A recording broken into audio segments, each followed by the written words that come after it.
T test हमारे पास 3 तरीके के, ठीक है। अब हम आते हैं टी टेस्ट पे।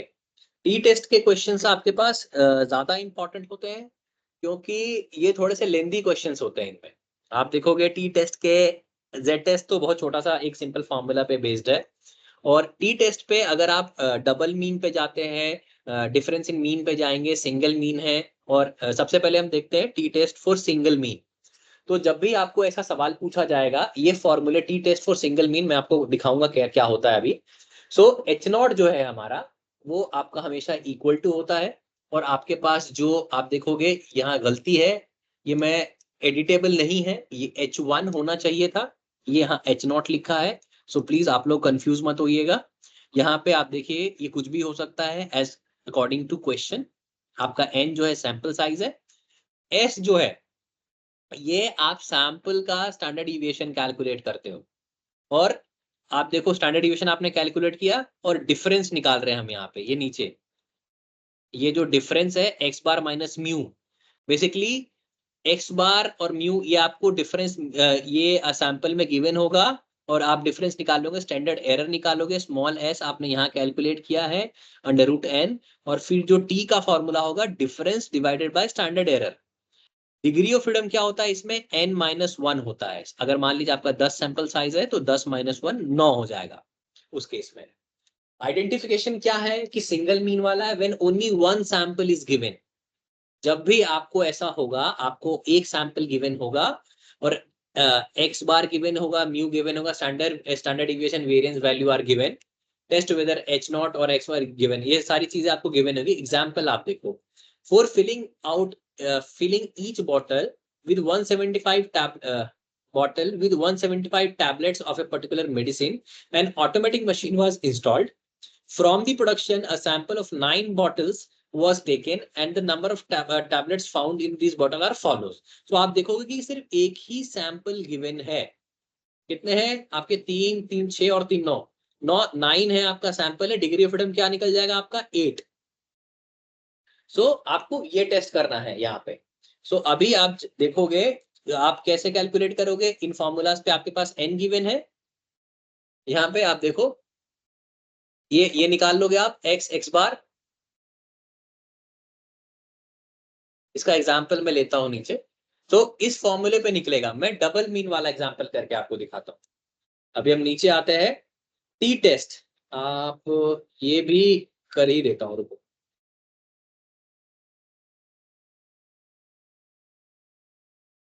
सड़सठ एक सौ चौसठ,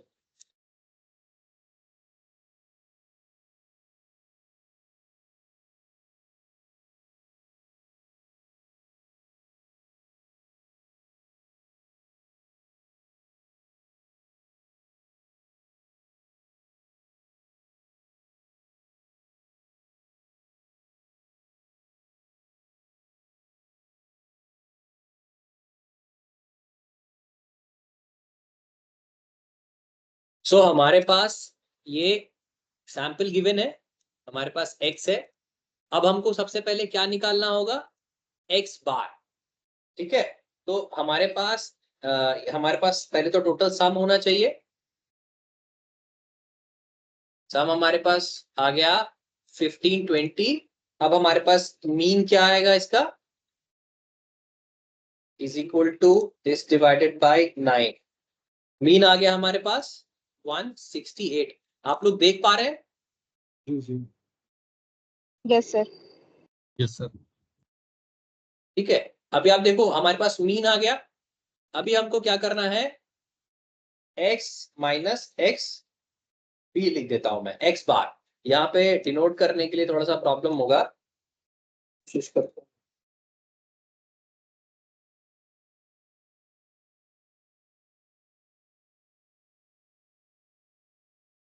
स्मॉल एक्स बड़ा एक्स करके कर सकते हैं।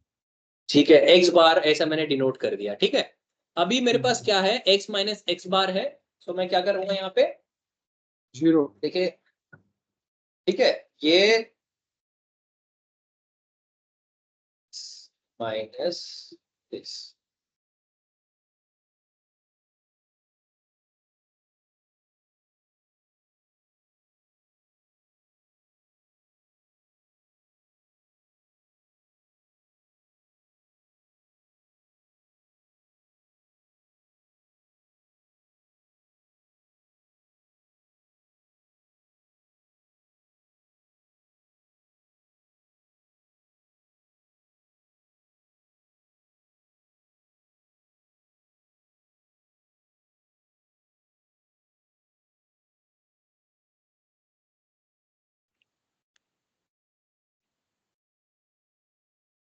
पता है इसको कैसे फिक्स करेंगे? छोटी सो सर इसके दो लिए डॉलर साइन दो में लगा लगाओ। एक्स बी के एक्सेल बाद D7 माइनस 168 कर दीजिए सर।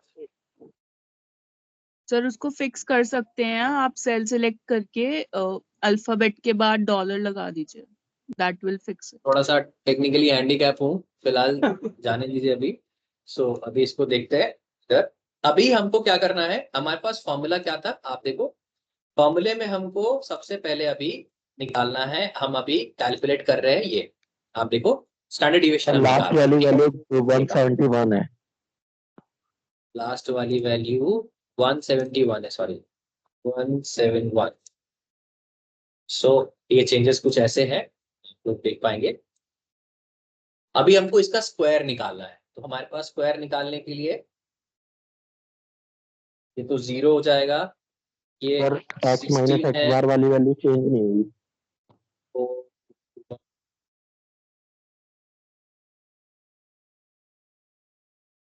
ये ठीक है। Right.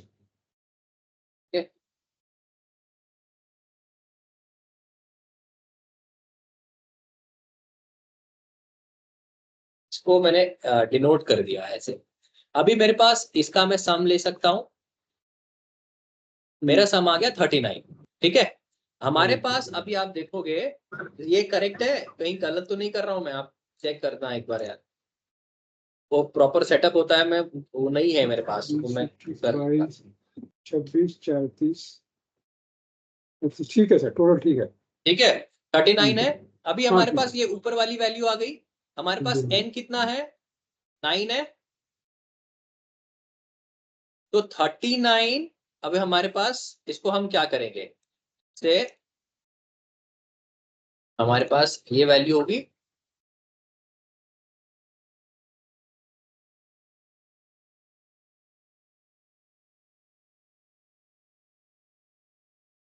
ये फॉर्मूला है, आप देखोगे n1,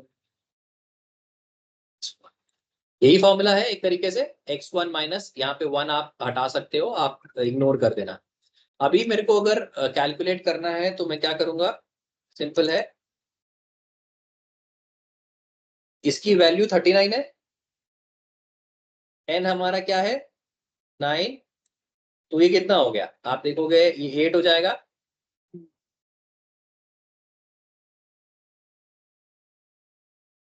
इसकी वैल्यू कैलकुलेट करेंगे तो हमारे को कितनी आएगी, देख लेता हूं। Almost 5 √5। पॉइंट में बताना है, √5 ऑलमोस्ट 5 आएगा, 2 पॉइंट समथिंग आएगा आंसर, 2.21। अप्रॉक्स करेंगे 2 आएगा। 2.2। 2.2 ठीक है। तो हमारे पास जो s है वो आपका आ गया 2.2, ठीक है। हमारे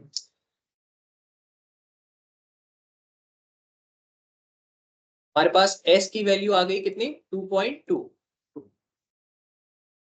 अब हमें क्या निकालना है, डिफरेंस इन मीन।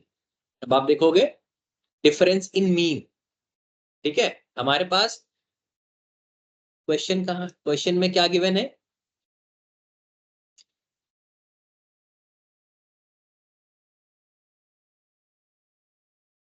वन 175 है, और ये 175 गिवन है, 175, और हमारा मीन कितना है इधर 168, 175। सो इसका डिफरेंस क्या होगा,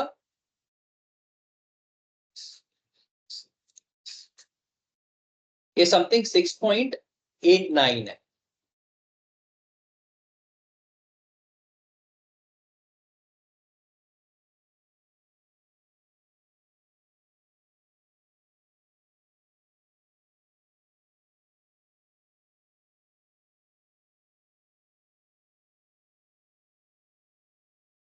तो हमारे पास हमारे पास डिफरेंस आ गया, हमारे पास s की वैल्यू आ गई, और हमें क्या निकालना है अब आप देखो नेक्स्ट हमको क्या निकालना है, इसमें स्टैंडर्ड एरर, ठीक है। s की वैल्यू आ गई हमारे पास √n है, तो हम कैसे निकालेंगे √n, हमारे पास n कितना है 9 है तो 3 हो गया। एस हमारी, एस की वैल्यू हमारी कितनी आई? 2.2 2.2। सो 2.2 डिवाइडेड बाई 3 2.2 डिवाइडेड बाई 3 हो जाएगा, 2.2 डिवाइडेड 0.8 बाई 3, ये पॉइंट समथिंग 0.73 हो गया हमारा। स्टैंडर्ड एरर जो है, स्टैंडर्ड एरर हमारे पास आ गया 0.73। अभी हमारे फॉर्मूले में क्या है? ई कैलकुलेट करने के लिए difference in mean divided by standard error. तो हमारे पास टी की वैल्यू हम क्या निकालेंगे? हमारे पास difference in mean is equal to this divided by this. तो आप देखो हमारे पास कितना आ गया, 9.43683, ये हो गया। ये हमारी टी की कैलकुलेटेड वैल्यू है, टी कैल हो गया। ऐसे ही टी कैलकुलेटेड में आपको गिवन होगा T calculated at degree of freedom, और आपके पास यहाँ पे ये वो भी गिवन होगा। जैसे इस सवाल में ना वो नहीं गिवन है, आपका सिग्निफिकेंस लेवल नहीं गिवन है कितने पे है, ये मैंने वैसे ही उठा के डाला हुआ है। तो आपको सिग्निफिकेंस लेवल और डिग्री ऑफ फ्रीडम पे आपको चेक करना होता है, पर उसके लिए आप परेशान मत होइए, आपको मिलेगा प्रॉपर, मतलब उसकी वैल्यू डायरेक्टली गिवन होगी। और यहाँ पे भी अगर आप देखो ये वैल्यू बहुत बड़ी है, तो इसकी वैल्यू जो टैब वैल्यू जो है वो अगर मैं 9 अगर 0.5 दूं तो वो समथिंग 5.14 के अराउंड आता है। इस केस में हम क्या बोलेंगे? हम क्या कर रहे हैं? रिजेक्ट नल हाइपोथेसिस, क्योंकि हमारा टी कैल बड़ा है टी टैबुलेटेड से। ये आपका सिंपल वाला है जहां पे सिंगल मीन गिवन है।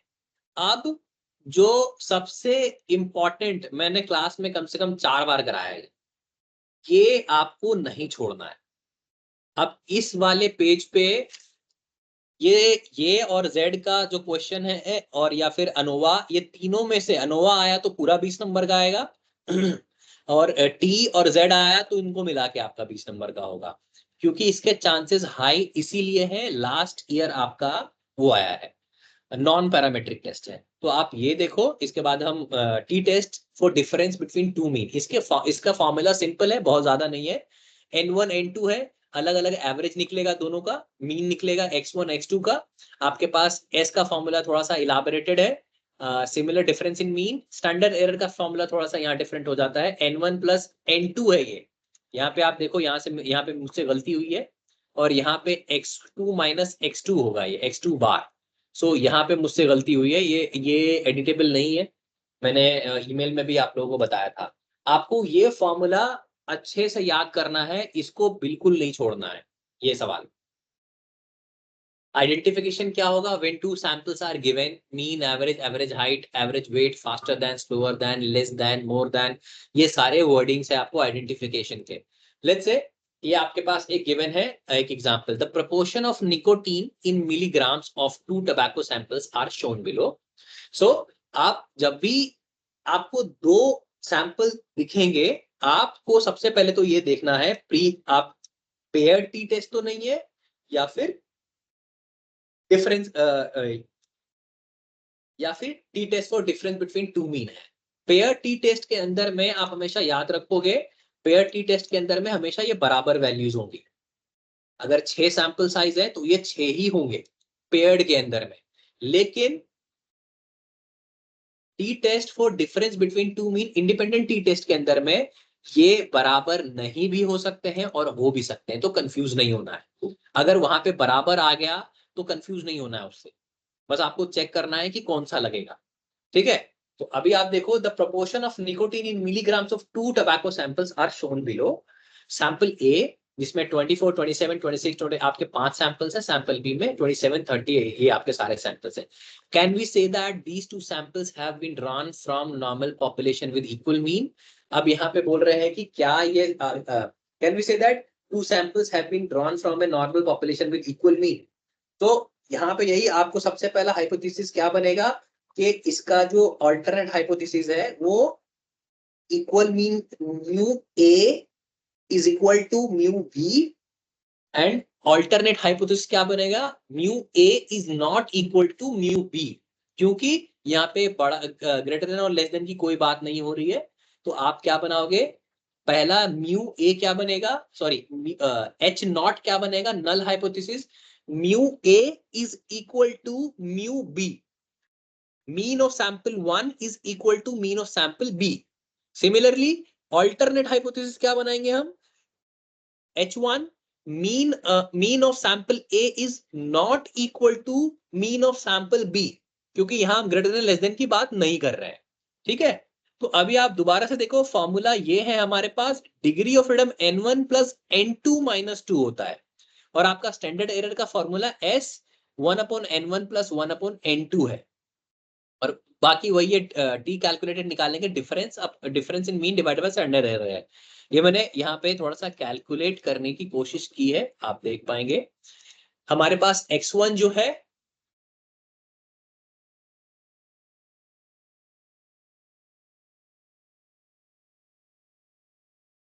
अब देखिए यहाँ पे विजिबल है,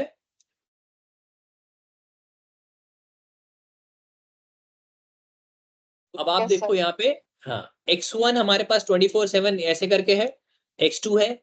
सबसे पहले हमने क्या करा, सम इनका निकाल लिया, फिर इनका मीन निकाल लिया। x1 का मीन 24.6 है, x2 का मीन 30.67 है। इसी तरीके से x1 माइनस x1 बार हमने निकाला है, फिर x2 माइनस x2 बार हमने निकाला है, फिर x1 माइनस x1 बार का स्क्वायर किया है, फिर x2 माइनस x2 बार का स्क्वायर किया है। इन दोनों की वैल्यू आ गई हमारे पास, x1 माइनस x2 बार, x2 माइनस x2 बार का होल स्क्वायर का, दोनों की वैल्यू आ गई, एक 21.2 है, एक 51.3334 है।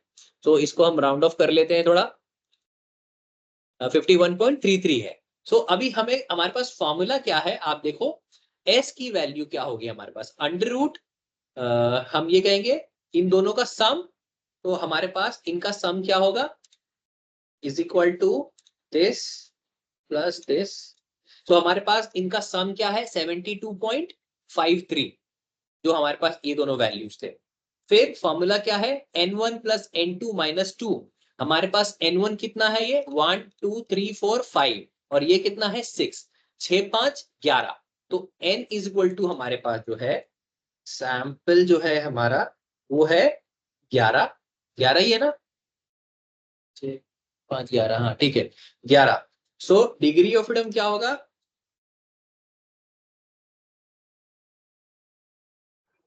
10। डिग्री ऑफ फ्रीडम हो गया 10। बेसिकली यहाँ पे सैंपल 1 सैंपल 2 लिखना था,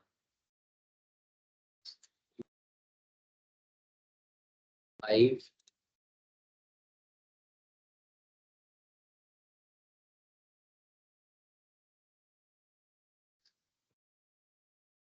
6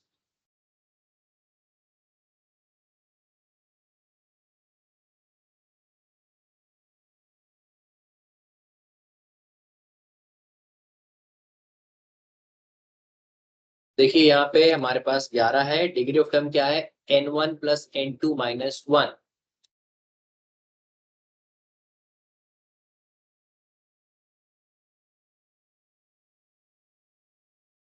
हमारे पास डिग्री ऑफ फ्रीडम आ गया, n1 प्लस n2 आ गया, हमारे पास इन दोनों का सम कितना आ गया, इन दोनों का सम ये है, हमारे पास डिग्री ऑफ फ्रीडम कितना है 10।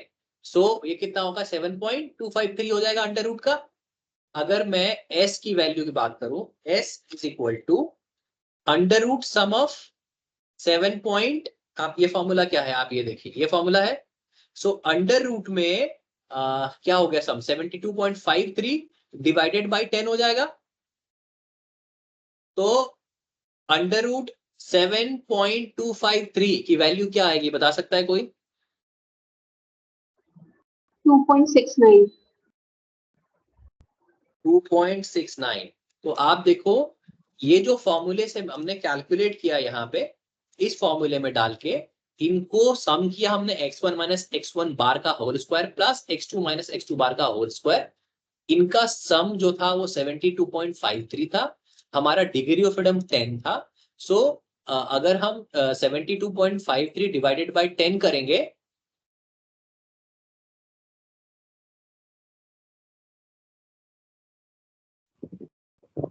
Sir, degree of freedom is 9 and 1 plus n2 minus 2. Sorry, मैं गलत कर रहा हूँ कुछ? The degree of freedom is 9. Sorry, n1 plus n2 minus 2 है, मैंने 1 किया हुआ है यहाँ पे, देखिए, रियली सॉरी। ठीक है, ये 9 होगा। ठीक है, इसकी वैल्यू अब बताएंगे कोई मुझको, इसकी वैल्यू क्या होगी? 72.53 डिवाइडेड बाय 9, क्योंकि डिग्री ऑफ टर्म आपका n1 प्लस n2 माइनस 2 है। 2.83 या 2.84। 2.84 हमारे पास s आ गया, 2.84 ये आ गया है ना। सो अभी डिफरेंस इन मीन क्या हो जाएगा हमारे पास?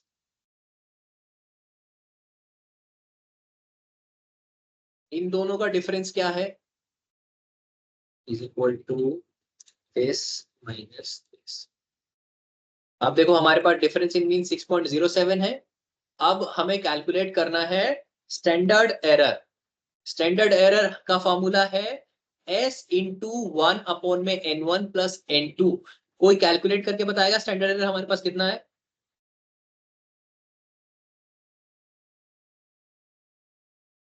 किसी के पास भी वैल्यू पड़ी हो, मैंने बहुत बार क्लास में पढ़ा है इसको, ये सेम एग्जांपल है।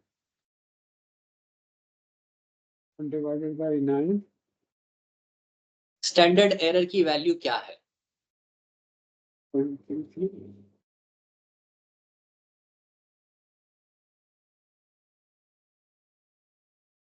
1/5 प्लस 1/6।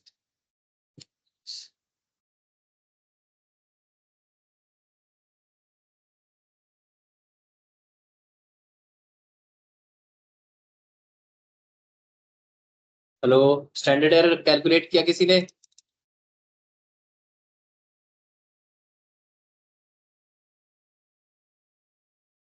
.64। 2.64 ये हमारा स्टैंडर्ड एरर टोटल निकल के आ रहा है। आपने s से मल्टीप्लाई किया था उसको, कि फॉर्मूला ये है s इंटू में under root 1/n1 plus 1/n2। Yes, it is calculated. ठीक है, सो हमारे पास 2.76 वैल्यू जो है 2.76। ठीक है, 2.76 हमारे पास स्टैंडर्ड एरर आ गया। डिफरेंस इन मीन आ गया। टी का फॉर्मूला क्या होता है? Difference in mean divided by standard error. T cal हमारे पास आ गया दिस डिवाइडेड बाय दिस। हमारे पास वैल्यू आ गई है 2.1984। अगर मैं टी टैब की बात करूं डिग्री ऑफ फ्रीडम 9 पे, तो इसकी वैल्यू लेट्स से 5.14 है। हम क्या करेंगे यहाँ पे? एक्सेप्ट करेंगे या रिजेक्ट करेंगे? एक्सेप्ट करेंगे because it is less than. Accept करेंगे नल हाइपोथेसिस, क्योंकि हमारा जो कैलकुलेटेड वैल्यू है वो कम है, छोटा है। ठीक है, यहाँ पे हमारा छोटा वैल्यू, तो हम क्या करेंगे? इसको एक्सेप्ट करेंगे नल हाइपोथेसिस। तो ये क्वेश्चन आपको पूरा करना है और आपको टी टैबुलेटेड की वैल्यू गिवन होगी उसके अंदर में, पेपर में आपको गिवन होगा। तो ये आपको नहीं छोड़ना है। जेड वाला और ये सवाल, ये दोनों, ये आपको बहुत ही अच्छे से करके जाना है। 20 नंबर फ्री के होंगे और बहुत आराम से आप कर पाओगे। नेक्स्ट चलते हैं पेयर टी टेस्ट पे। पेयर टी टेस्ट पे प्री पोस्ट जैसा आपका होता है। जैसे आप एग्जांपल में देख लो कि the sales in the 6 shop before and after. जैसे ही आप इस तरीके का क्वेश्चन आप पढ़ोगे बिफोर एंड आफ्टर वाला, सो ये आपका क्लासिकल केस है पेयर टी टेस्ट का। So sales before campaign 1 2 3 4 5 6, sales after campaign 1 2 3 4 5 6। आप देखो इसके यहाँ पे एग्जाम्पल्स गिवन है, देख पा रहे हैं? ठीक है, सो आपको इसके अकॉर्डिंग चलना है। ये बहुत ज्यादा इंपॉर्टेंट भी नहीं है कि बहुत छोटा सा सवाल बनता है। फॉर्मूलाज आपको याद होने चाहिए अच्छे से, और प्रॉपर आपके एग्जाम्पल के लिए ये दिया है, एक सवाल है आपका, इसको अच्छे से आप याद कर लेंगे। ये Z test for difference of mean, ये ज्यादा इंपॉर्टेंट नहीं है एग्जाम पॉइंट ऑफ व्यू से, तो आप इसको रहने दे सकते हैं। आपके बुक में ये सारे टेस्ट मिलेंगे आपको। अभी एक चीज बस आप लोग ध्यान रखिएगा कि अगर एक सिंगल मीन अगर आपको गिवन हो तो आप उसमें टी टेस्ट लगाते हैं, ठीक है। सिंगल मीन गिवन है तो टी टेस्ट लग सकता है, और जहां पे 2 मीन गिवन हो टी टेस्ट जेड टेस्ट लगेगा। जहां पे 3 चीजों का कंपैरिजन आ जाए वहां पे अनोवा लगता है। जहां पे भी 3 सैंपल आ जाए वहां पे अनोवा लगेगा। तो आप लोग उस तरफ, अनोवा के चांसेस बहुत कम है, बहुत ज्यादा कम है। टी टेस्ट और जेड टेस्ट आप अच्छे से पढ़ के जाओ। स्पेशली ये जो मैंने अभी लास्ट में ये कराया है, ये आपके टिप पे होना चाहिए। ये वाला सवाल थोड़ा कैलकुलेटिव होगा पर फ्री के नंबर हैं, अच्छे से आप हाइपोथेसिस बनाइए। आप सारे कैलकुलेशन अच्छे से कीजिए, रीजन बनाना है अच्छे से, वो भी कीजिए, और साथ में जो फाइनल आपका डिसीजन आएगा वो लिखिए। फॉर्मूलाज नहीं भूलिएगा, और कैलकुलेट कैसे हो रहा है ये आपको ध्यान रखना है बस। यहां तक किसी को भी कोई प्रॉब्लम है, ये इंपॉर्टेंट जो मैंने कराया है एग्जाम पॉइंट ऑफ व्यू से वो इंपॉर्टेंट है। आप बता दो किसी को भी किसी भी चीज में दिक्कत आ रही हो यहां तक।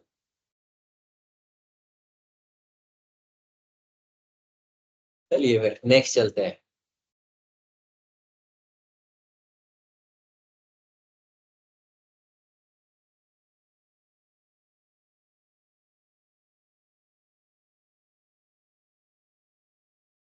देखिए ये वन वे अनोवा का एग्जाम्पल है, मैं इसको कैलकुलेट नहीं कराऊंगा, बस मैं आपको बस दिखा रहा हूं कैसे होता है, क्योंकि बहुत ही लेंदी क्वेश्चन होता है और आपका टाइम बहुत ले जाएगा, और आपके पास 5 क्वेश्चन करने का टाइम होगा, तो आप 5 क्वेश्चन में ये फिजिबल नहीं होता है।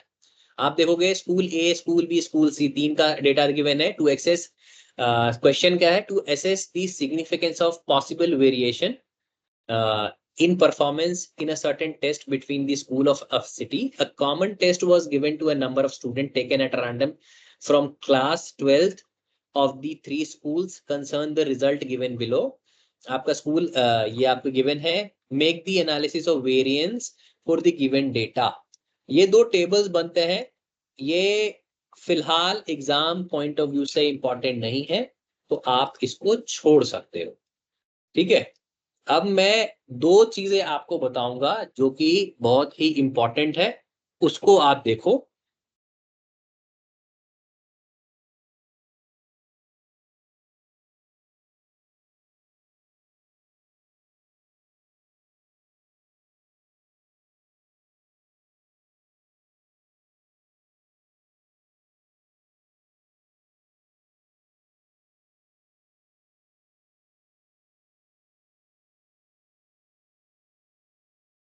आप लोगों के बुक में एक सेकेंड लास्ट चैप्टर है, बलदेव सिंह जी ने हैंड रेस किया है, बताएंगे सर क्या आपको कुछ पूछना है?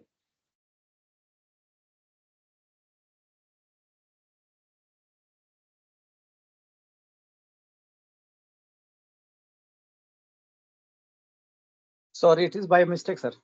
चलिए कोई नहीं।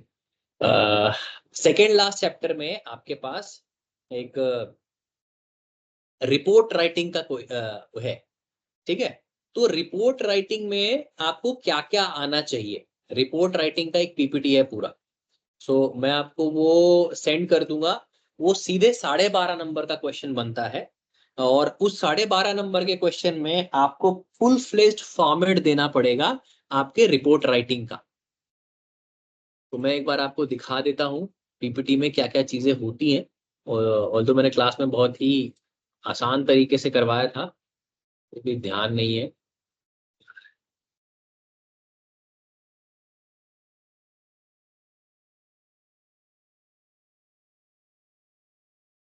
चलिए इसको वैसे ही देख लेते हैं।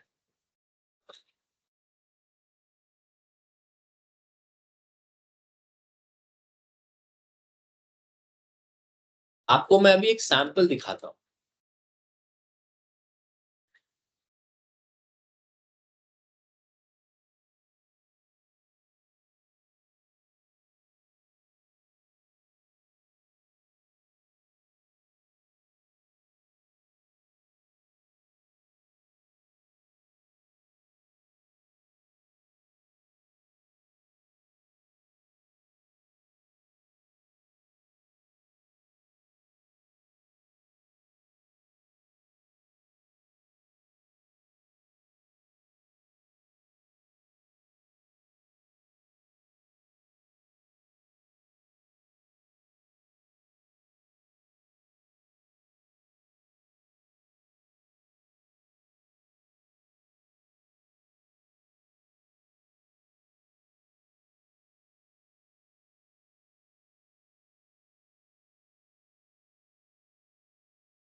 आप यहाँ पे देख पा रहे होंगे कि ये एक रिपोर्ट का फ्रंट पेज है, ठीक है।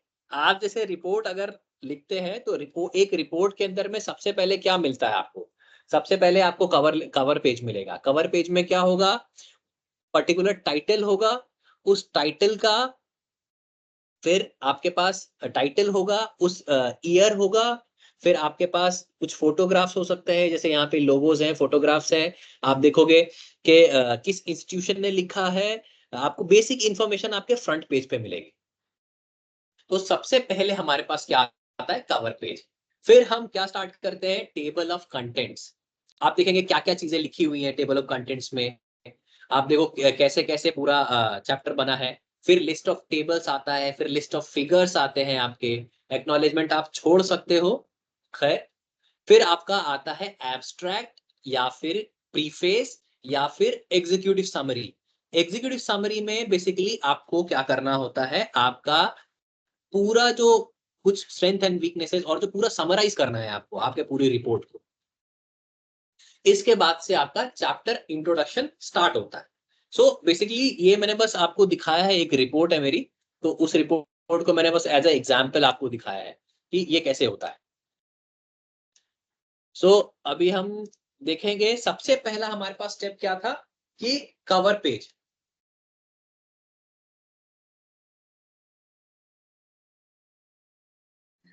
Excuse me sir. ये हाँ बताइए। सर वैसे इस रिपोर्ट राइटिंग का कोई स्पेसिफिक नेम है? बिकॉज रिपोर्ट राइटिंग तो हमने 10th या 12th में भी की थी, that is totally different from this. तो इसका कोई स्पेसिफिक नेम है जिससे हम सर्च कर सकें? आप स्टैंडर्ड रिपोर्ट जैसे जो जो भी नॉर्मल, मैं आपको मैं बता देता हूँ आपको, मैं यही बता रहा हूँ। आप देखो क्या क्या चीजें हैं। टेबल ऑफ कंटेंट, बस आप कंटेंट देख लो, उस कंटेंट को आपको खुद से एक्सप्लेन करना है। बस मैं बताता हूँ क्या करना है। तो अगर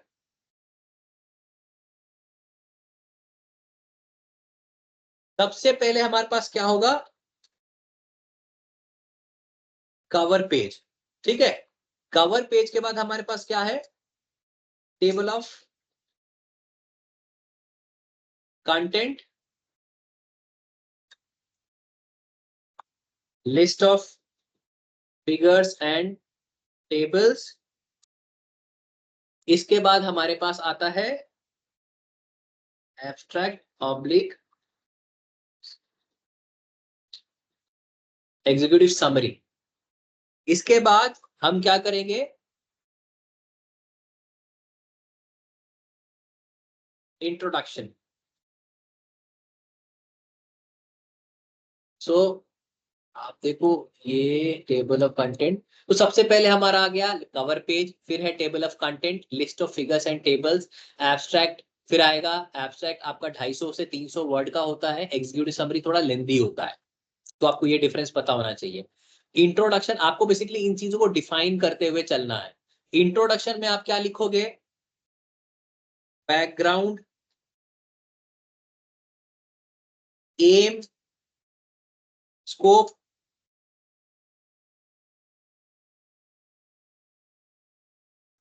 ये अलग से आएगा, M and scope.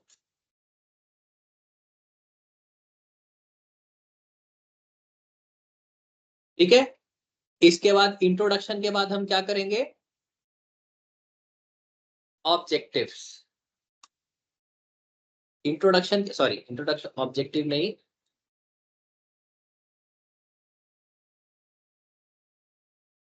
Literature review, then आपके ऑब्जेक्टिव्स ऑफ द स्टडी, फिर आपका आता है डेटा एंड मेथोडोलॉजी। अब इसमें डेटा होगा प्राइमरी, सेकेंडरी,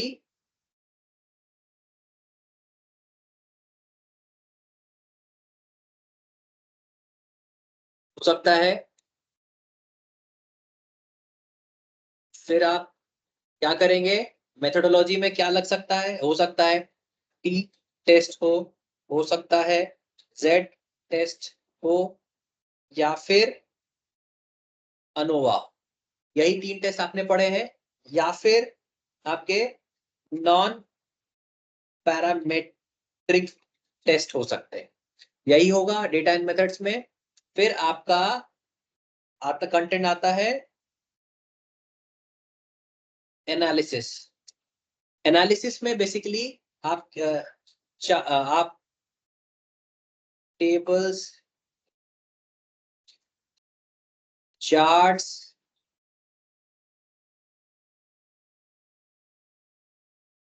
इससे आप डिपिक्ट करते हो। फिर आता है इंक्लूजन, देन है रिकमेंडेशंस, फिर आता है रेफरेंसेस।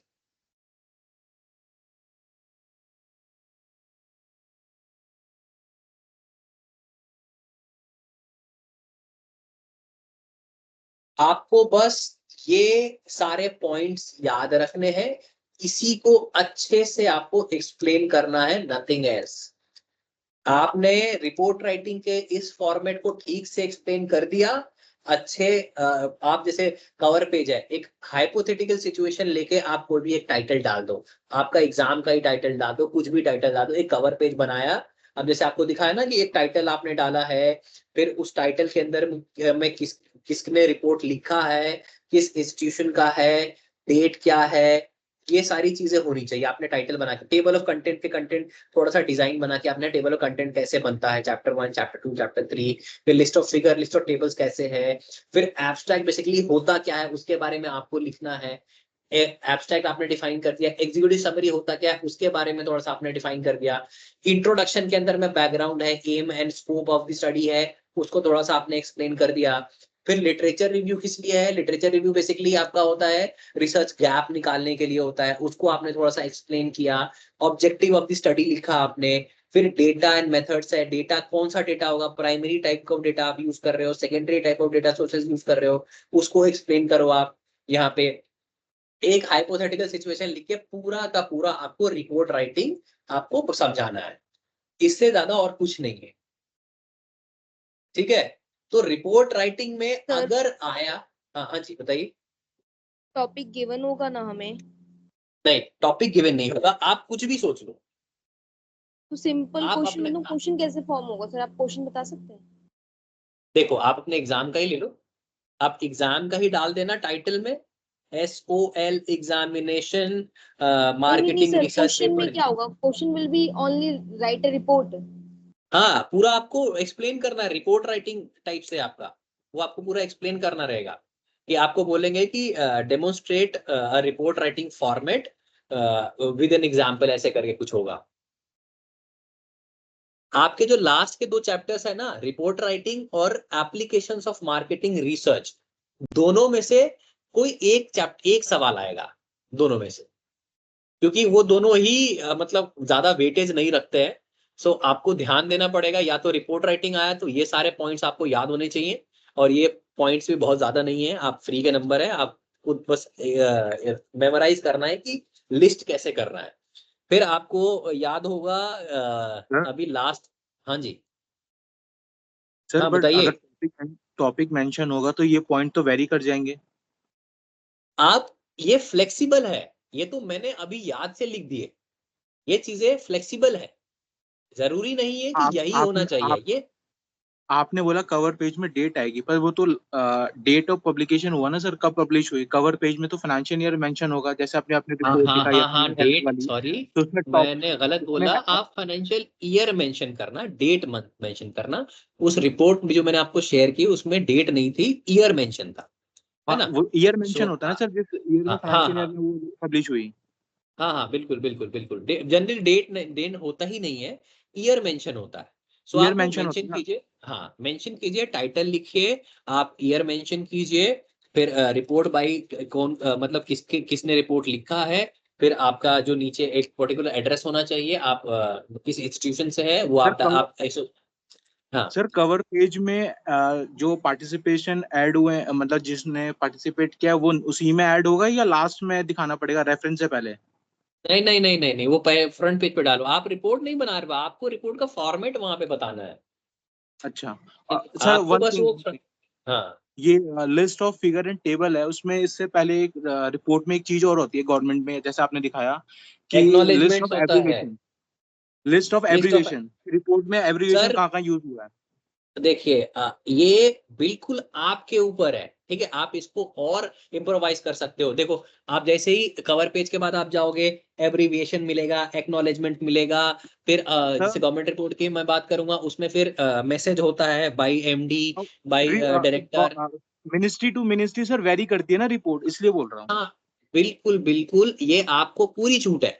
ये मोटे मोटे पॉइंट्स मैंने मतलब फ्री यहाँ ऑफ लिखे हैंड हैं। है सर इस टॉपिक हाँ में। ये फ्री ऑफ हैंड है, ये आपके टॉपिक अगर आ गया तो ये फ्री के नंबर है, आप लेके जाओ, ठीक है। 12.5 मैं ये, हाँ मैं आपको श्योर कर रहा हूँ कि इसमें या तो एक ये एक यही, इसके अलावा कोई सवाल ही नहीं बनता है इस पूरे यूनिट में, ठीक है। और लास्ट जो यूनिट है आपका वो आप खोल के देखना, उसमें एक टेबल है, शायद 229 या 236 पेज नंबर है, उस पे ना साइड में आपके एप्लीकेशन ऑफ मार्केटिंग रिसर्च और थोड़ा सा एक्सप्लेनेशन है, दो तीन लाइन में।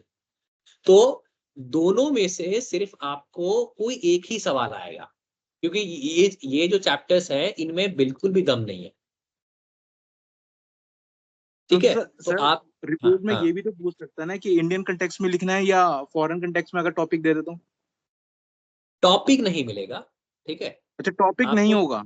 आपको टॉपिक नहीं होगा, आपको ये फ्री हैंड है, ये आप अच्छे से जितना अच्छे से आप इसको एक्सप्लेन अच्छा करोगे। और सर, जैसे हमारी साढ़े बुक में तो आई थिंक हाँ, 5 या 6 पेजेस का है, तो हमारे क्या नाम है आंसर शीट में तो कितने सारे पेजेस भर जाएंगे इसको लिखते लिखते। इन मतलब कितने पेजेस का होना चाहिए? देखो 12.5 नंबर है, आप जज करो कितने नंबर कितने पेजेस डालोगे आप। जैसे थोड़ा सा कवर पेज फॉर्मेट जैसे ये मोस्टली ना ये पिक्टोरियल टाइप का डिजाइन, आपके पहले कवर पेज आप बनाओगे, पेंसिल से बना लो, पेन से बना लो, लिख देना मोटा मोटा कवर पेज के बारे में, 2 लाइन लिखा है कवर पेज आपने बना लिया, ठीक है। फिर टेबल ऑफ कंटेंट्स को बता दिया, थोड़ा सा डिजाइन बना के कि ये टेबल ऑफ कंटेंट्स ऐसे होता है, चैप्टर 1 चैप्टर 2 चैप्टर 3 टाइप से आपको बस एग्जाम्पल देके उसको बताते हुए चलना है। तो सर ये ब्लॉग 8 राइटिंग to हो गई। 10 पेजेस रहेंगे ना सर? सॉरी 8 to 10 पेजेस सही रहेंगे? इनफ है, सफिशिएंट है। आपने अगर सब कुछ डाल दिया ना उसमें हाँ तो जी, वो सफिशिएंट है, ठीक है। पर एकदम खाली भी मत छोड़ दीजिएगा कि पता लगे 2 पेज में ही खत्म कर दिया आपने ये चीज।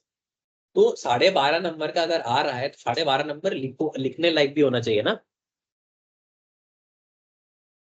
यस। है ना। तो आप 12.5 नंबर के हिसाब से अपने कॉग्निटिव एबिलिटी को यूज करो, आप 12.5 नंबर के हिसाब से आप लोग खुद लिखो। ये चैप्टर लास्ट के दोनों फ्री के नंबर है, और दोनों में से एक यूनिट में सीधा सवाल उठ के आएगा, ठीक है। लास्ट वाला जो आपका यूनिट है वो है applications of marketing research. So application of marketing research में बेसिकली आपका कुछ नहीं है, आप डिमांड फोरकास्टिंग के लिए यूज करते हैं, सेगमेंटेशन के लिए यूज करते हैं, जो भी आपने मार्केटिंग मैनेजमेंट में पढ़ा है, ठीक है, वो सभी के सभी चीजें यहाँ यूज होंगी। तो बस मेरा आपसे यही रिक्वेस्ट है कि वो टेबल आप लोग याद कर लो, उस टेबल को आप एक्सप्लेन कर गए पूरा, तो आपको 12.5 नंबर फ्री के।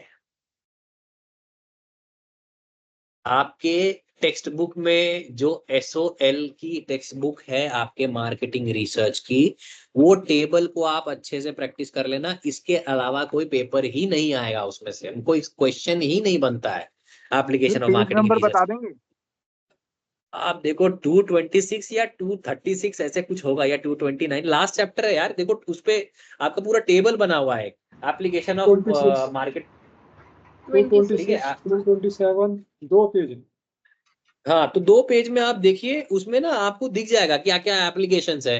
आप उसको अपने फॉर्म करके भी लिख सकते हो, ये इतना इजी पेपर है कि आप अपने तरीके से आराम से लिख सकते हो, आप अपनी चीजों को बना के। आप अगर आप में से कई लोग गवर्नमेंट सेक्टर में होंगे, आप में से कई लोग जो है प्राइवेट सेक्टर में होंगे, कई स्टूडेंट होंगे, तो जिसको जितना आप सोच पाते हैं, अगर आप उस कॉन्टेक्स्ट में आप सोच पा रहे हो, तो वो आपको बस टेक्निकल टर्म्स पता होने चाहिए, उन टेक्निकल टर्म्स का मतलब अगर पता है आप अच्छे से एक्सप्लेन कर पाओगे।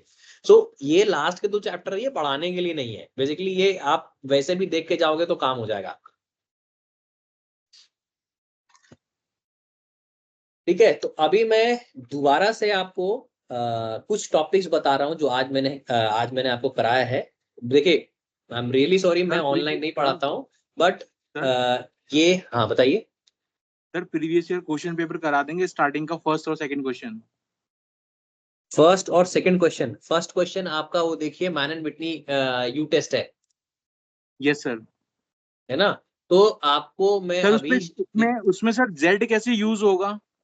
एक मिनट रुको रुको रुको, मैं दिखा रहा हूँ।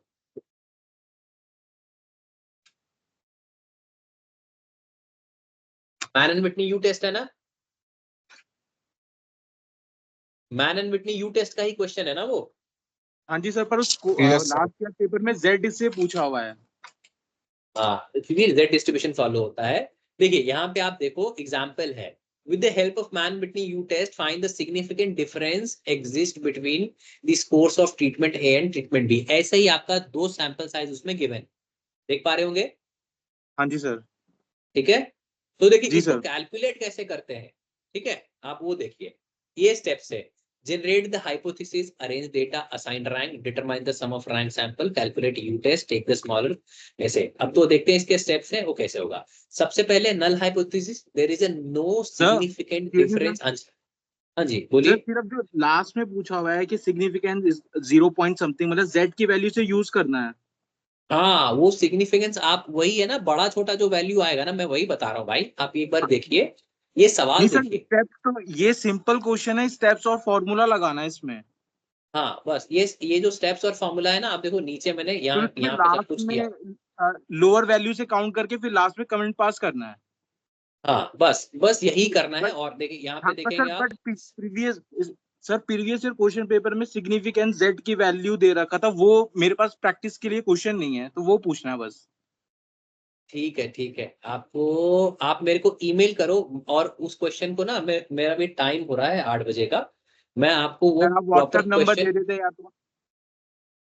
से आप ईमेल कर लो यार, ज्यादा अच्छा रहेगा।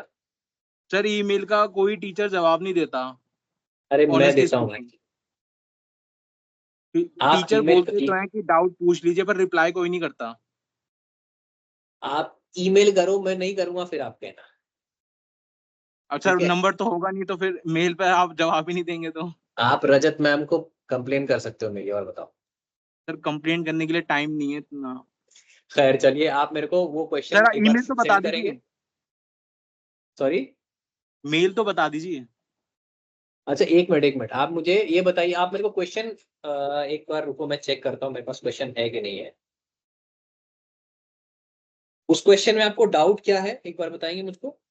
सिर्फ सर जेड की वैल्यू को लेके डाउट है लास्ट में, कि whether whether there is a significant difference in the two cities of the student result. इसमें सिग्निफिकेंट जेड की वैल्यू दे रखी है। इस तरीके के क्वेश्चन नहीं है सर मेरे पास। ठीक है,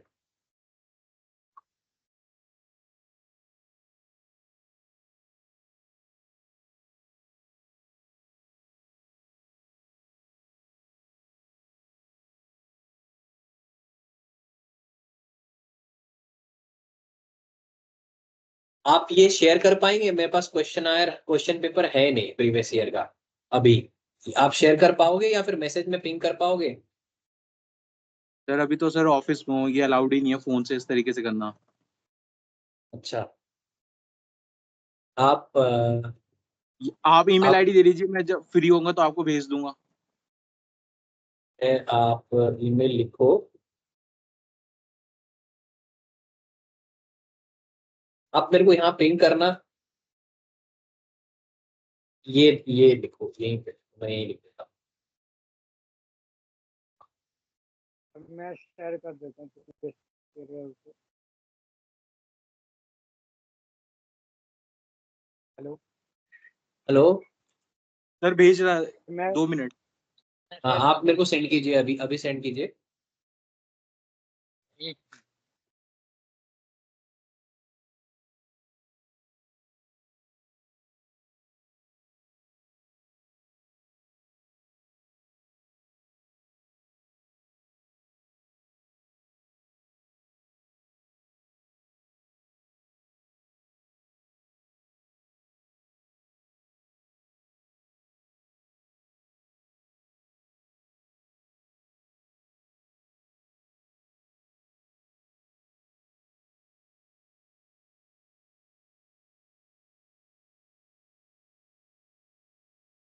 सर जब तक आप एक बार इम्पोर्टेंट बता देंगे।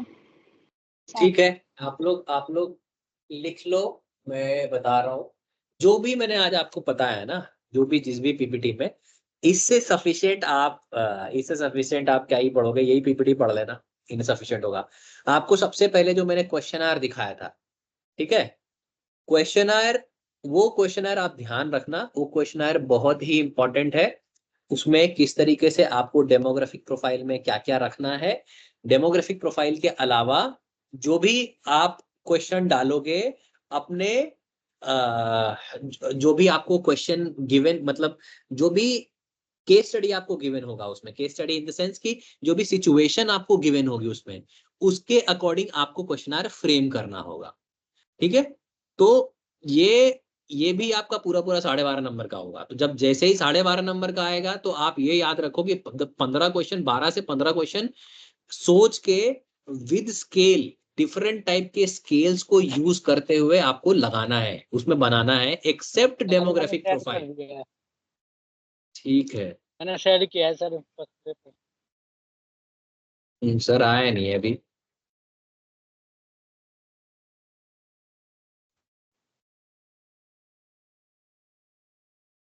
सर 3 पे शेयर किया हूं मैंने। कहाँ पे? स्क्रीन पे? अच्छा सॉरी, उन्हें चैट्स नहीं दिखती। स्क्रीन पे शेयर किया है आपने? आप शायद आप अलाउड पे नहीं, आप तीन मैसेज। टीचर्स को चैट नहीं दिखती है तो शायद उनको नहीं सुनेगा, मुझे जहाँ तक पता एक आप ईमेल कर सकते हैं मुझको अभी। इंपॉर्टेंट लिखिए आप लोग, ठीक है। सबसे पहला क्वेश्चन आयर है,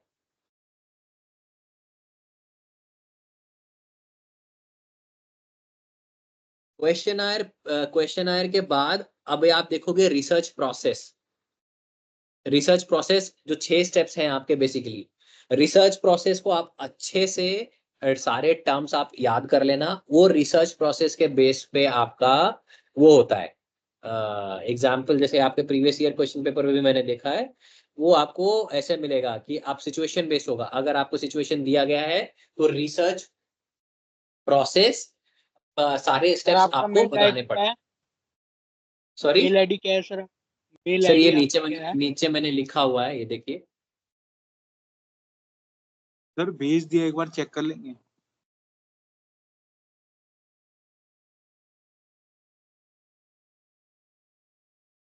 भाई क्लास में हूँ, कॉल करता हूँ।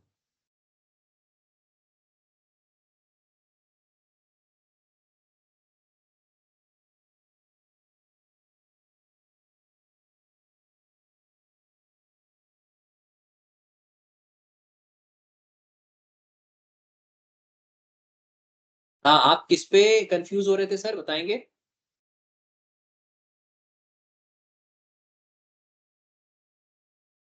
आप अतुल जी, जी सर। हाँ बताइए, ये सवाल मैं देख पा रहा हूँ, ये आप कहाँ पे कंफ्यूज हो रहे थे इसमें? सर लास्ट में जो है assuming the level of signification, हाँ इस पार्ट में, तो इसमें जेड कैसे कैलकुलेट करना है जब फाइनल आंसर आ रहा है तो? देखिए, आप हाँ u की वैल्यू आपने मिनिमम जो u की वैल्यू है वो आप निकाल लेंगे ना। ये सर वो जो सिक्स स्टेप से निकालनी है। ठीक है, वो 6 स्टेप से आपका निकल जाएगा u की वैल्यू। उसी यस सर। u की वैल्यू की जो u की वैल्यू को z की वैल्यू जो गिवन है ना, उससे कंपेयर करना होता है, और कुछ नहीं करना है सर इसमें। यहाँ पे बहुत सारी वैल्यू दे रखी है, तो किस वैल्यू से कंपेयर करना है जो आंसर निकला है?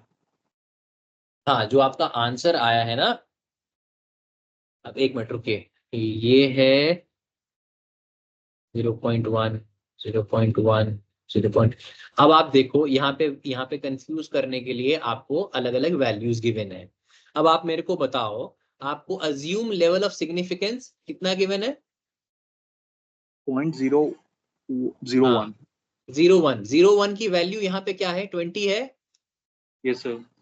है ना? तो 20 वाली वैल्यू से आप कंपेयर करोगे। ऐसे ही आपको 0.005 के लिए भी गिवन है, आप देखो आगे, 17। है ना? तो यस सर। वो आप छोड़ो, आपके आपके काम का ये वाला है, ये वाला पोर्शन है। फर्स्ट पार्ट 20 वाला। हाँ फर्स्ट पार्ट आप देखो, इससे कंपेयर करोगे ना आप उसमें, ठीक है सर। ठीक है। तो जी सर। ये चीजें आप देखो, ये बगल बगल में जो 10 10 इनका मतलब होता है, आप चेक कर लेना। तो आप सबसे पहले ये सिग्निफिकेंस लेवल देखना, आप ये इस चीज को मत भूलना। और एक चीज और है, जैसे ही टू टेल्ड होगा, टू टेल्ड के अंदर में आपको अल्फा बाई टू चलता है, तो वो मत भूलना। कहीं एग्जाम में अगर अल्फा/2 की वैल्यू गिवन होगी ना, तो आप फंस जाओगे फिर। तो सर वो तो डिग्री ऑफ फ्रीडम हुआ ना सर। अरे नहीं, अल्फा/2 में अलग कह रहा हूँ, डिग्री ऑफ फ्रीडम अलग चीज है।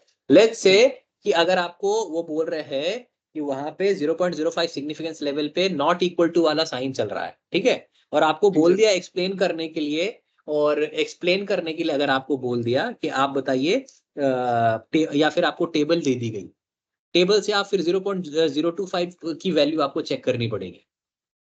Okay sir. In that case आपको, तो आप ये ध्यान रखेंगे कि क्या सिग्निफिकेंस लेवल आ रहा है। तो जैसे ही टू टेल्ड होता है, आपका ये हाफ हो जाएगा। ये जैसे 0.01 है तो 0.005 हो जाएगा ये वाला। Okay sir. ठीक है। तो मेरे हिसाब से देखो, अभी फॉर द टाइम बीइंग आपके एग्जाम पॉइंट ऑफ व्यू से ये उतना ज्यादा इंपॉर्टेंट नहीं है, क्योंकि लास्ट ईयर आया है। और इसके मैन इन विटनी टेस्ट के अलावा अगर आप देखोगे तो बहुत ज्यादा जो इसमें आप नीचे जाएंगे, क्रिस्टल वॉलिस है, थोड़ा सा आपका विल्कॉक्सन, ये रैंक टेस्ट है, साइन रैंक टेस्ट है, ये थोड़ा सा बड़ा एग्जाम्पल लेता है, पर इनका बहुत ज्यादा वो नहीं है, मतलब एग्जाम्पल्स ज्यादा आते नहीं है इनके, क्योंकि नॉन पैरामेट्रिक टेस्ट है, ज्यादा यूज में भी नहीं है। बट तो सर आप एग्जाम में मेरे, सब कर दिया तो। नहीं नहीं बिल्कुल बिल्कुल, आप, पर आपको मैं ये जरूर कहूंगा कि आप ये छोड़ के मत जाना, टी टेस्ट और जेड टेस्ट बिल्कुल मत छोड़ के जाना, बस मैं ये कह रहा हूँ। आज जो 2 सवाल किए हैं जेड टेस्ट और टी टेस्ट के, उनमें कोई प्रॉब्लम है आपको? ना सर उसमें कोई प्रॉब्लम नहीं।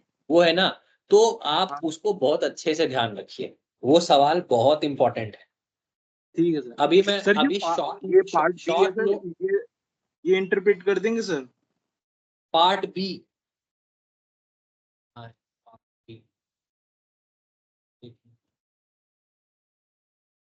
It is a theoretical base या सर इसमें भी मतलब इधर पी वैल्यू से क्या कंपैरिजन करना है? ये ना आपके किसी स्टूडेंट ने, आप मतलब आपके आपके ही किसी कोर्समेट से को मैंने ये भेजा है, ये सेम सॉल्व करके। सर किसी ने सॉल्व का पेपर मतलब दिया नहीं है। अरे नहीं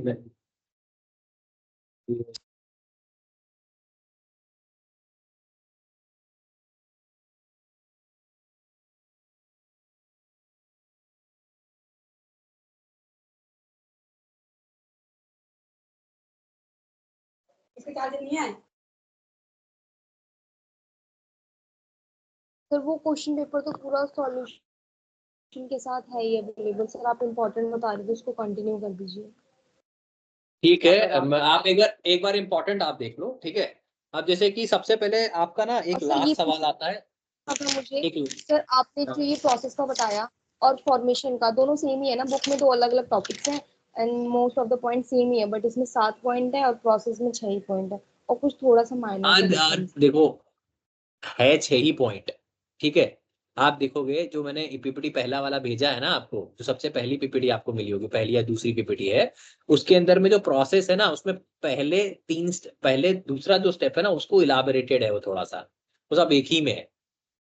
तो 6 और 7 में कंफ्यूज नहीं होना है। और फॉर्मुलेशन ऑफ रिसर्च प्रॉब्लम हाँ तो बस वो सब वो उसको फॉर्मुलेशन क्या? अलग अलग उन्होंने टाइम और वो अलग से डाल दिया है उसमें, टाइमलाइन एंड ऑल। तो आपने देखा होगा मेरा जो सेकंड स्टेप था उसमें टाइमलाइन और वो सब था, तो आप उसमें कंफ्यूज नहीं होना। वो मैंने अब इनिशियली भी बोला था कि मोस्टली 6 ही स्टेप है, 7 स्टेप पे मत जाओ आप, 6 स्टेप लो और उन्हीं 6 स्टेप को अच्छे से याद करो। अभी मैं आपको वो बता रहा हूँ कि आपका ना एक क्वेश्चन आता है, आप क्वेश्चन अपने क्वेश्चन पेपर में देखोगे कि शॉर्ट नोट्स हैं, ठीक है ठीक है, 5 शॉर्ट नोट टाइप के आते हैं लिखने को, 4 5 जो भी है। तो जो मुझे लगते हैं वो ऐसे हैं कि आपका एक तो देखो प्राइमरी सेकेंडरी हो गया, प्राइमरी सेकेंडरी डेटा हो गया, फिर उसके अंदर में क्रॉस सेक्शनल डिजाइन क्या होते हैं, लॉन्गिट्यूडनल डिजाइन क्या होता है, ये सब आपको याद होना चाहिए। सर स्लोली बोलिएगा सर, क्योंकि ये क्लास रिकॉर्ड नहीं हो रही होती है, 8 बजे के बाद रिकॉर्डिंग बंद हो जाती है, हम नोट डाउन कर लेते हैं सर। रिकॉर्ड तो लग रहा है रिकॉर्ड हो रहा है कहाँ? ये तो लिख रहे हैं नहीं सर, 1 नहीं होती सर, प्रायर रिकॉर्डिंग आई है ना हमारे पास, वो 4 आवर के बाद डिस्कनेक्ट हो जाती है, 4 आवर के बाद जो भी क्लासेस में डिस्कशन होती है वो रिकॉर्ड नहीं होती है सर। चलिए प्राइमरी ठीक एंड है। सेकेंडरी, उसके आप सर प्राइमरी एंड सेकेंडरी, उसके अलावा क्या बताया था आपने? देखिए प्राइमरी सेकेंडरी है, फिर एक्सपेरिमेंट डिजाइन है, एक्सपेरिमेंट डिजाइन जो है ना क्रॉस सेक्शनल है आपका, फिर लॉन्गिट्यूडनल क्या होता है, जैसे क्रॉस सेक्शनल में है different sample different time being पे लेते हैं, लॉन्गिट्यूडनल में है सेम सैंपल को डिफरेंट टाइम बीइंग पे टाइम पॉइंट पे लेते हैं। तो ये आपको ये सारी चीज और विद एग्जाम्पल आपको करना है। और और इसके बाद जो आपका स्टडी डिजाइन है, रिसर्च डिजाइन जो है वो बहुत ही इंपॉर्टेंट है कि कौन सा रिसर्च डिजाइन आप लगाओगे, एक्सप्लोरेटरी लगाओगे या फिर आप क्या बोलते हैं एक्सप्लोरेटरी लगाओगे, कॉजल लगाओगे या फिर आप डिस्क्रिप्टिव लगाओगे। डिस्क्रिप्टिव। ठीक है, तो ये भी सिनारियो बेस होगा आपका।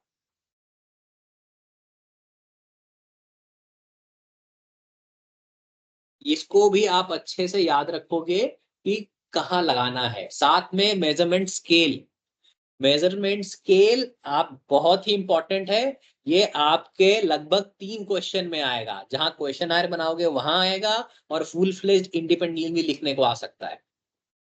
क्या आप बताओ नॉमिनल स्केल क्या मतलब, जो स्केल है ना nominal scale, ordinal scale, ratio scale और वो जो फोर्थ है आपका, तो स्केल आपको इंटरवल। अच्छे से, हाँ इंटरवल स्केल, आपको स्केल बहुत अच्छे से पता होना चाहिए किस टाइप में क्या लगाते हैं। फिर लास्ट का जो स्केलिंग टेक्निक है जिसमें लाइकट वगैरह वो सब है, तो उसको अच्छे से एक्सप्लेन करना आना चाहिए। 12 नंबर का क्वेश्चन बनेगा तो सीधे सीधे निकलेगा वो।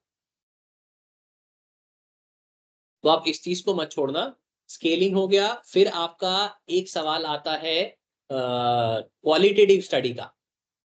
क्वालिटेटिव वाले के अंदर में जो बताया था ना, इन डेप्थ इंटरव्यू हो गया आपका, फिर आपके पास फोकस ग्रुप डिस्कशन है, फिर वो वर्ड वाला टेस्ट है, वर्ड थीमेटिक टेस्ट है, सेंटेंस कंप्लीशन टेस्ट है, फिर ऐसे ही 2 और डिफरेंट टाइप के टेस्ट हैं। तो वो आप देख लो, शॉर्ट नोट में आने के बहुत अच्छे चांसेस है उसके।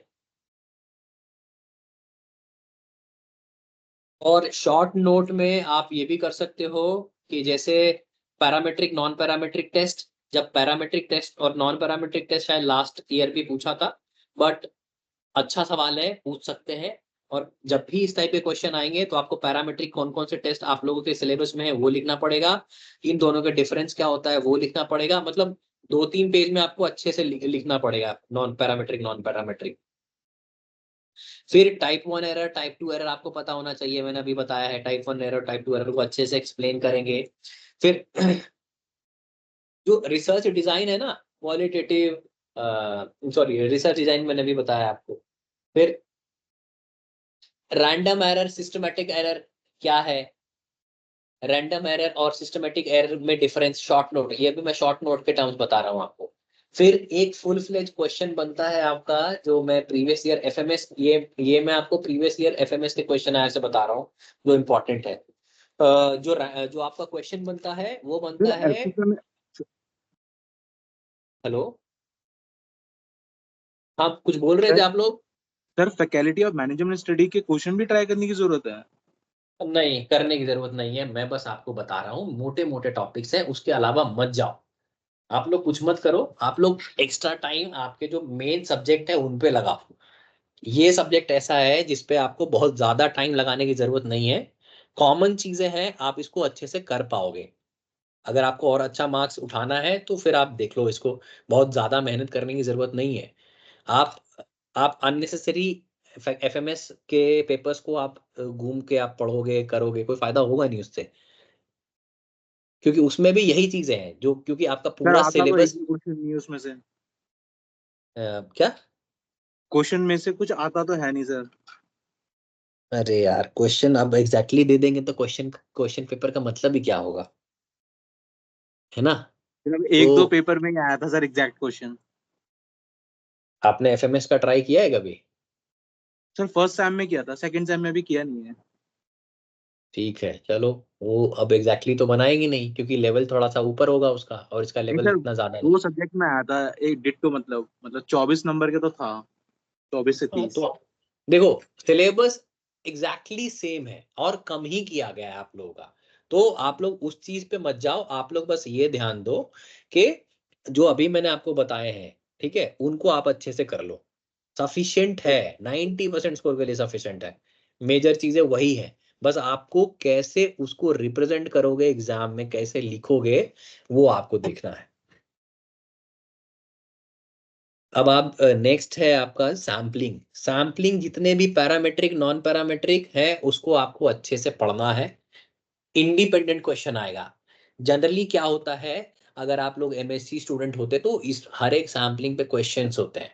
आपको सैम्पलिंग पता होना चाहिए। यहाँ पे मार्केटिंग रिसर्च का ये पेपर है, यहाँ पे आपको कोई टेक्निकल चीज नहीं पूछने जा रहा है। आपको पता होना चाहिए कि सैम्पलिंग में कौन कौन सी सैम्पलिंग आपके पास है।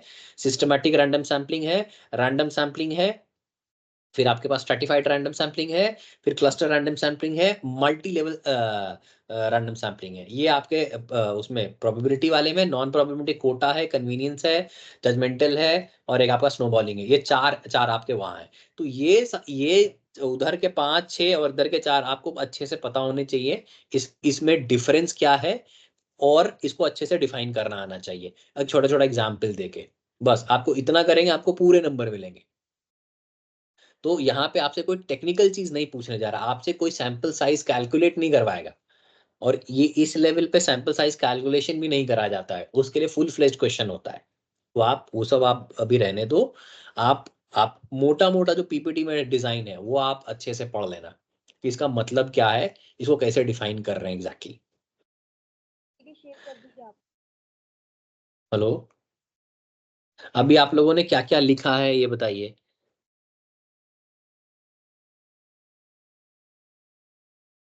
कोई बता सकता है? Research process, preliminary data, secondary data, experiment design, cross-section, longitudinal on different time scale, research design, exploratory, poisons description, then measurement scale, numeric scale, ordinal scale, interval scale, scaling technique, and then questionnaire study in depth, focus, sentence completion, then sampling में systematic, random, cluster, sir आपने हर एक multi-level. Line हर एक line लिख लिया है, ये different different topics हैं। चलिए ठीक है, आप इसको देख लीजिएगा। हाँ। जो भी आज आज मैंने पीपीटी जो भी मैंने जो पीपीटी उठाया है, जनरली क्योंकि यहाँ पे मुझे पता नहीं है मैं क्या बोल रहा हूँ और क्या जा रहा है उधर, मुझे बिल्कुल भी आइडिया नहीं है। ऑनलाइन में मैं इसीलिए हेजिटेट करता हूँ पढ़ाने में। सो आप यहाँ पे देखिए, जो भी आपको इंपॉर्टेंट बताया है उसको आप अच्छे से करिए। टी टेस्ट जेड टेस्ट बिल्कुल नहीं छोड़ना है। टी टेस्ट जेड टेस्ट सबसे ज्यादा इंपॉर्टेंट होगा क्योंकि पिछले साल आपका नॉन पैरामेट्रिक से क्वेश्चन आया है, इस साल पैरामेट्रिक से आने के पूरे चांसेस है। और प्लस में ये रिपोर्ट राइटिंग और लास्ट वाला जो एप्लीकेशंस ऑफ मार्केटिंग रिसर्च है, दोनों में से एक सवाल 100% फिक्स है, क्योंकि इनमें से ज्यादा कुछ नहीं आता है। आपके पास टोटल कितने 7 सवाल आते हैं ना, 7 क्वेश्चंस आएंगे आपको। 7 क्वेश्चंस में से आपको करने होंगे 5, है ना? सो पहला आपका क्वेश्चन आता है न्यूमेरिकल का, जो कि 20 नंबर का है, जो भी आपका मैंने पिछला जो पैटर्न देखा है 20 नंबर का है। तो वो 20 नंबर आप सीधे उठा सकते हो एकदम सिंपल तरीके से, कैलकुलेशन मिस्टेक अगर आपने नहीं किया। अंडर रूट वाला कहीं पे भी आप देखो, कैलकुलेशन मिस्टेक अगर आपने की तो आपके नंबर कट जाएंगे वहां पे। तो वो नहीं करना है, वो 20 नंबर आपने उठाया वहीं खत्म हो गया। इसके अलावा 6 सवाल होंगे आपके पास। और अब उन 6 सवाल में से हो सकता है क्वेश्चन आयर मेकिंग आ जाए, हो सकता है एक रिपोर्ट राइटिंग वाला निकल के आ गया, लास्ट का जो है रिपोर्ट राइटिंग निकल के आ गया, या एप्लीकेशन ऑफ एचआर आ गया है। दूसरा 2 सवाल आपके ऐसे ही कंफर्म हो गए। फिर आपका मेजरमेंट से एक क्वेश्चन आ गया, वहां एक सवाल आपका कंफर्म है, तीसरा हो गया। चौथा आपका रिसर्च डिजाइन से हो सकता है, रिसर्च प्रोसेस से हो सकता है, तो वहां आपका 4 सवाल, सीधे सीधे 4 सवाल तो यही आपके हो गए, और कोई टॉपिक ही नहीं बनता है, या तो बढ़िया घुमा है। के कोई चीज पूछा जाए।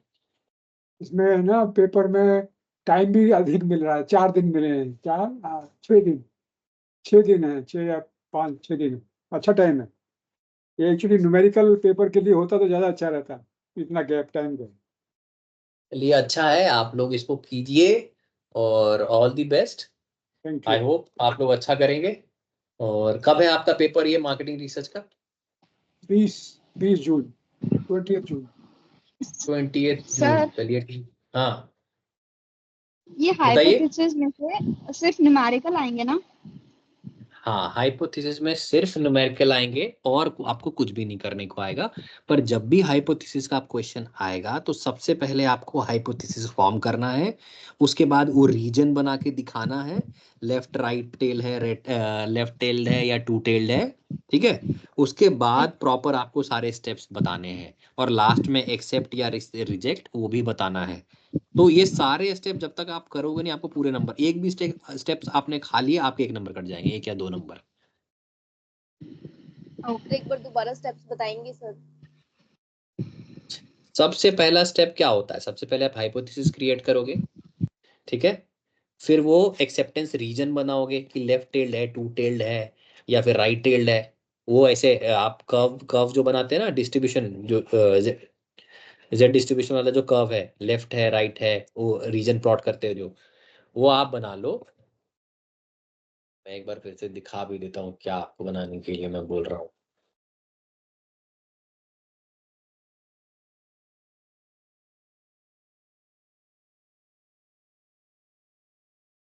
बेसिकली मैं इसकी बात कर रहा हूँ। अगर आपका टू टेल्ड होगा तो आप ऐसे दिखाओगे, ये सेंटर पे ना, ये सेंटर पे जीरो वाला जो वो मीन है, आप देखो, मतलब ये 1 2 3 नहीं लिखना आपको, ये इस पर्टिकुलर उसके लिए यूज हुआ। अब ये टू टेल्ड है, ये राइट टेल्ड है, ये लेफ्ट टेल्ड है, तो आपको ये बना के दिखाना पड़ेगा, ये रीजन ऐसे ऐसे, इसके भी मार्क्स होता है, तो ये मत छोड़िएगा आप लोग। तो इसके भी 1 1.5 मार्क्स होंगे होंगे। फिर आपको सारा कैलकुलेशन करना है, और फिर जाके ये जो नीचे जो स्टेप्स थे आपके, ये वाला जो जेड कैलकुलेटेड रिजेक्ट है, ये इस तरीके से आपको करना, पूरा एक्सप्लेन करना पड़ेगा, तब आपको पूरे नंबर मिलेंगे। और टी टेस्ट के अंदर में आपका होगा तो आपको पूरे टेबल्स दिखाने पड़ेंगे। जहां पे भी टेबल रिक्वायर्ड होगी, आप लोग कैलकुलेशन मिस्टेक मत करना, नहीं तो दिक्कत होगी आप लोगों को, नंबर जाएंगे फ्री में। ठीक है, चलिए, all the best, good night, thank you. Good night, thank you so much. और आप लोग ये Thank पढ़ you, लो, sir. इसके सर आज अलावा की आपको पढ़ने की पीपीटी शेयर जरूरत कर नहीं है। देंगे? सॉरी, आज की पीपीटी शेयर कर देंगे? आप उसी ईमेल, अतुल नाम है ना, आपने ईमेल किया ना, मैं आपको सारी पीपीटीज भेज दूंगा। हाँ सर, या तो सर आप बाकी का क्या? टीम पे शेयर कर, सर हम टीम सॉरी पे शेयर कर दीजिए सर, सर टीम पे टीम शेयर पे। कर दीजिए। मैडम, वो ना बहुत बड़ी फाइल है, मैं पता नहीं टीम्स पे कहाँ से शेयर कर पाऊंगा। अतुल तो भाई आप आप लोग, में शेयर कर देना सब। अरे आप सुनो, मेरी ईमेल आईडी ये है, मैंने ऑलरेडी बहुत बार लोगों को ईमेल किया है, आप ये ईमेल आईडी लिखो और मुझे पिंग कर दो, ये सारे, मैं सारी पीपीटीज आपको ईमेल कर दूंगा। सर एक बार दोबारा बता दीजिए फिर मेल आईडी। ये आप स्क्रीन पे देख पा रहे हो? विजिबल नहीं है सर आपकी। एक मिनट रुको, अभी विजिबल है? नहीं सर। लिखिए RAHULKUMAR, राहुल कुमार 886049, 6049 @gmail. हाँ, @gmail.com, RAHULKUMAR 886049 @gmail.com, आप इस पे ईमेल कर लो। सर ये मार्केटिंग की जिप फाइल जो आपने भेजी है उसी में सारे पीडीएफ है ना? हाँ, जो जिप फाइल मैंने पहले भी भेजी है कई लोगों को, उसी में सब है। ओके। ये जो आपने पढ़ाया ये वाली पीडीएफ भी है ऑलरेडी उसमें? सब है, सब है। Okay sir. सर आपके पास लास्ट ईयर का पेपर होगा जो दिसंबर जनवरी में हुआ है? सर मैं आप मतलब ये आपके पोर्टल पे ज्यादा अच्छे से पता होगा, मुझे पता नहीं है वहाँ का, मतलब सर एसओएल की चीजें मुझे नहीं। पोर्टल पे नहीं है सर। आप रजत मैम को आप रिक्वेस्ट कर सकते हो ईमेल के थ्रू या फिर कॉल करके, जैसे भी है आप मैम से कर सकते हो। ठीक है सर। Thank you sir. चलिए, thank you so much and Thank you, all the sir. Best. Good night, sir. Bye. Thank you sir. Sir good night.